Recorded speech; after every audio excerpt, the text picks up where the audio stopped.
This is a Merkava main battle tank.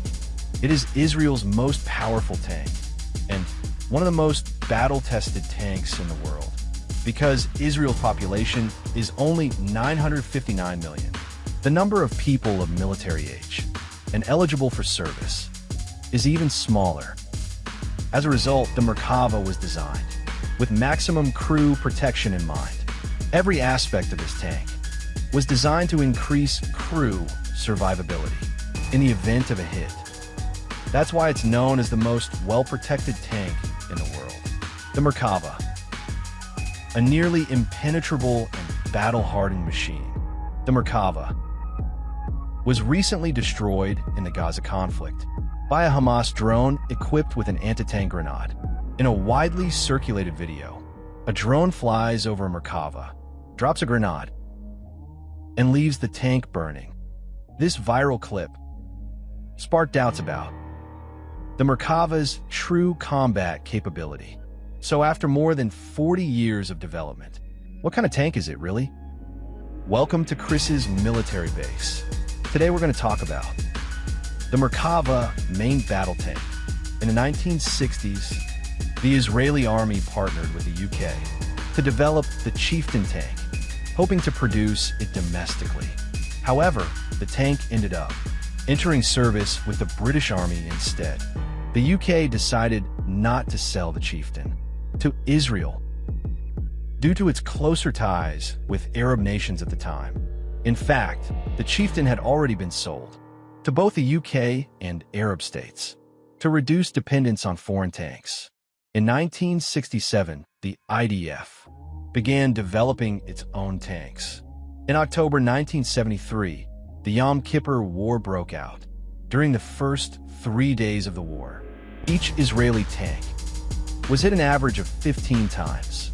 A total of 250 tanks were destroyed.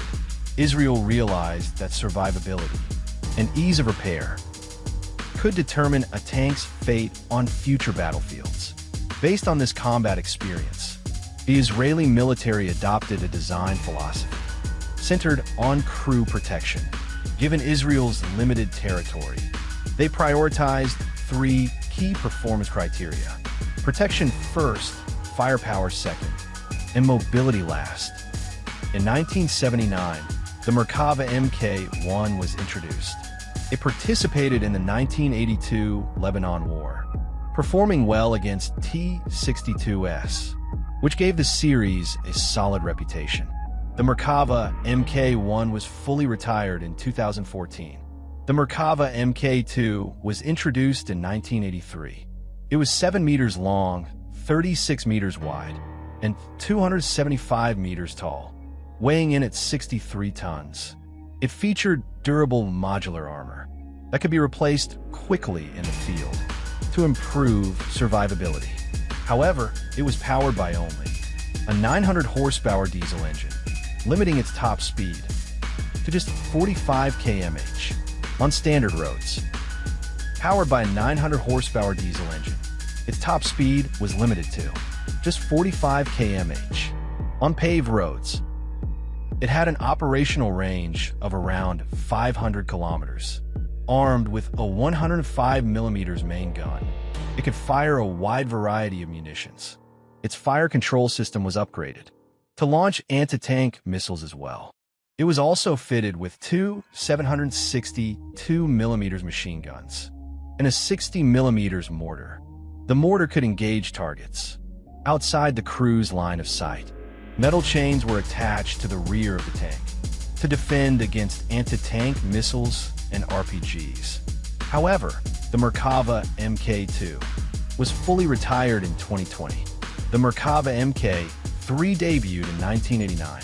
It featured improved armor systems. The thickness of its modular armor remains classified to this day. It was equipped with a 200 horsepower diesel engine. This increased its top speed to 60 km/h. Armed with a 120mm MG253 main gun, it could fire heat rounds or fin-stabilized APST rounds. It was integrated with an advanced command, control, and communication system to enhance joint operations with Allied forces. A new hydraulic suspension system improved its off-road mobility, doubling the performance of the Mk2. Its turret used electric drives instead of hydraulics, increasing safety. Besides the 4 standard crew members, the rear compartment, normally used for main gun ammunition storage, could also carry a 6-man infantry squad, allowing it to serve as an APC. This version of the Merkava remains in active service. The Merkava Mk4 entered service in 2004. It is the most advanced tank in IDF history. The Merkava Mk4 even features an air conditioning system and an optional toilet module, because crews often operate for days during continuous combat missions. Adding a toilet indirectly reduces the risk of accidental crew casualties.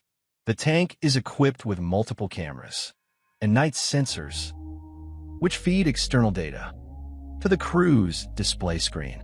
This gives the tank a high level of situational awareness. Merkava's design philosophy emphasizes heavy armor to avoid penetration. Unlike most other tanks, its front armor is heavily reinforced and sharply angled. The turret shares a similar design, with a futuristic sci-fi appearance.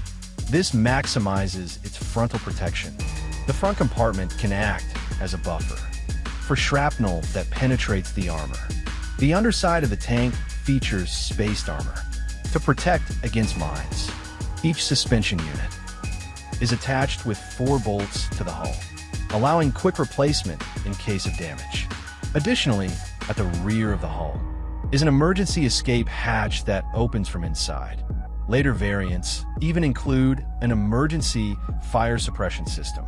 In all the wars the Merkava has participated in, not a single one has been destroyed by a frontal penetration. However, due to the Merkava's design philosophy, its main ammunition compartment and crew are located together within the hull, and it's difficult to install heavy armor between them. If it is penetrated and the ammunition detonates, it would lead to catastrophic casualties. The tank in the Hamas footage most likely had its internal ammunition detonated. Moreover, the Israeli tank appears to have been caught in a surprise attack, as the cap on the end of its gun barrel hadn't been removed, and its famous Trophy Active Protection System was not activated. The Trophy Active Protection System uses radar to detect and track incoming missiles. Once a missile is in range, the launcher automatically rotates and calculates the optimal interception time and angle. In less than a second, it fires a number of small projectiles of the missile, forming a very tight and precise pattern, aimed at a specific point on the anti-tank round's warhead to destroy it before the missile can hit the tank. The system is designed with a very small kill zone, so as not to endanger personnel near the vehicle. Additionally, the system can also detect the exact location of the unit that fired the anti-tank missile and initiate a counterattack. Reportedly, during the 2014 Gaza War, the system successfully intercepted at least 15 cornet anti-tank missiles. Some IDF crews reported that they didn't even realize the system had activated until they returned to base and found black blast marks on the tank surface. The system has been deployed on all of Israel's main ground combat platforms and has also been installed on the US military's M1A1 and M1A2 Abrams tanks. In conclusion, the Merkava is quite different from other main battle tanks in the world today, and you can't judge the Merkava by the standards of other main battle tanks, because in Israel, the Merkava is a tank designed to best meet Israel's specific needs. It's here that the Merkava can perform to its fullest potential. If you brought the US M1 series to the Middle East, it wouldn't necessarily be as suitable for Israel. With the recent escalation of the Israeli-Palestinian conflict, everyone can pay more attention to the Merkava's performance. So that's all for this video. Let me know in the comments what you'd like to see. We'll see you in the next video.